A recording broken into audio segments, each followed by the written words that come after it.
Park সার্কাসের ছবি রাখবো, যেখানে একেবারে প্রতিবাদের নামে তাণ্ডব চালানো হয়েছিল এবং সেই ঘটনায় যাদের গ্রেপ্তার করেছিল পুলিশ তাদেরও রাস্তায় নাম ঘোরানো হয়েছিল। একেবারে ঘটনার পুনর্নির্মাণ করার জন্য রাস্তায় ঘোরানো হয়েছিল পুলিশের তরফে। সেই ছবি দেখতে পাচ্ছেন 19শে মের ছবি পার্ক সার্কাসে, যেখানে প্রতিবাদের নামে তাণ্ডব চলেছিল। তখন মুখ্যমন্ত্রী শুভেন্দু অধিকারী কড়া বার্তা দিয়েছিলেন যে কোনোভাবেই এই সমস্ত কিছু বরদাস্ত করা হবে না, পুলিশ সেক্ষেত্রে কড়া পদক্ষেপ করবে। তারপর যাদের গ্রেপ্তার করা হয়েছিল সেই ঘটনায় তাদেরকে রাস্তায় ঘুরিয়েছিল পুলিশ পার্ক সার্কাস এলাকায়। শিবপুরের রাস্তায় একেবারে শিবপুরের ত্রাসকে হাফ প্যান্ট স্যান্ডো গেঞ্জি পরে ঘুরিয়ে কড়া বার্তা দিল পুলিশ।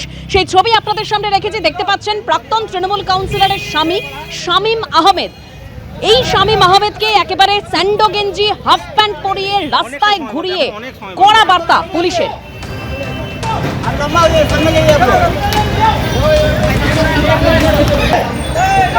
বাঁ দিকে পার্টির ভিতরে ঢুকবে। হ্যাঁ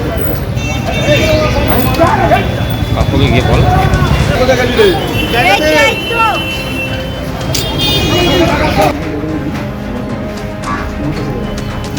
কে শামীম আহমেদ, যাকে দেখতে পাচ্ছেন আপনারা একেবারে শিবপুরের রাস্তায় হাফ প্যান্ট স্যান্ডো গেঞ্জি পরিয়ে ঘোরানো হয়েছিল?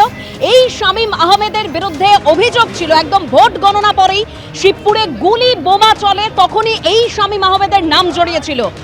তারপরে পুলিশ যে তল্লাশি অভিযান চালায়, একদম তার যে জরাজীর্ণ আবাসন তার আড়ালে আলিশান ফ্ল্যাটের হদিশ মিলেছিল।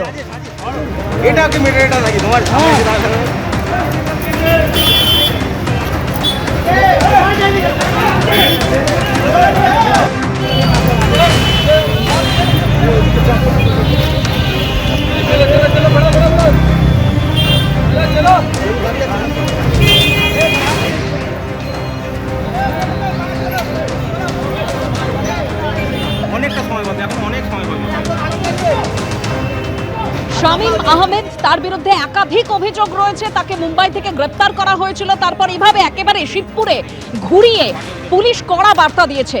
এবার আপনাদের সামনে রাখবো কে এই শামীম আহমেদ। শামীম আহমেদ ভোট গণনার পরেই একদম তার বিরুদ্ধে বোমা গুলি এইসবের অভিযোগ উঠেছিল। ভাইরাল সেই ভিডিও একদিকে আপনাদের সামনে রেখেছি, শিবপুরে যে বোমা গুলি চলেছিল সেখানে নাম জড়িয়েছিল এই শামীম আহমেদের একদম ভোট গণনার পরেই।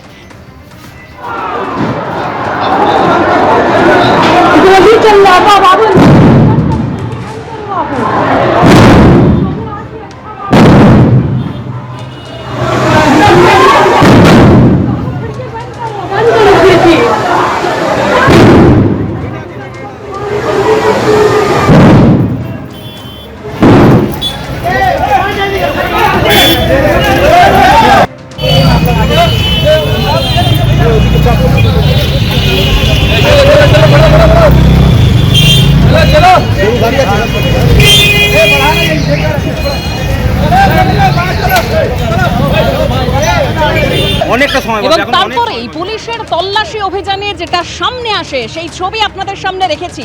জরাজীর্ণ আবাসন, বাইরে থেকে দেখতে জরাজীর্ণ, কিন্তু ভিতরে ঢুকলেই সেই আলিশান ফ্ল্যাট। কি নেই সেই ফ্ল্যাটে? ভাইরাল ভিডিও আপনারা দেখতে পাচ্ছেন একদিকে, ফ্ল্যাটের ভেতরে দামি দামি আসবাবপত্র।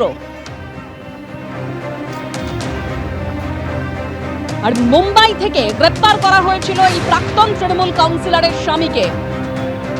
ভোট পরবর্তী হিংসার অভিযোগে 8 দিনের পুলিশ হেফাজতের নির্দেশ দেওয়া হয়। প্রাক্তন তৃণমূলের কাউন্সিলরের স্বামী শামীম আহমেদ, তৃণমূলের প্রাক্তন কাউন্সিলর শামীমের স্ত্রীর নাম শামীমা বানু। প্রভাব খাটিয়ে তোলাবাজি, বেআইনি নির্মাণ, গুন্ডামির অভিযোগ রয়েছে এই শামীম আহমেদের বিরুদ্ধে। আর এই শামীম আহমেদকে এবারে একদম শিবপুরের রাস্তায় হাফ প্যান্ট স্যান্ডো গেঞ্জি পরে ঘুরিয়ে পুলিশের কড়া বার্তা। এবিপি আনন্দ, এগিয়ে থাকে, এগিয়ে রাখে।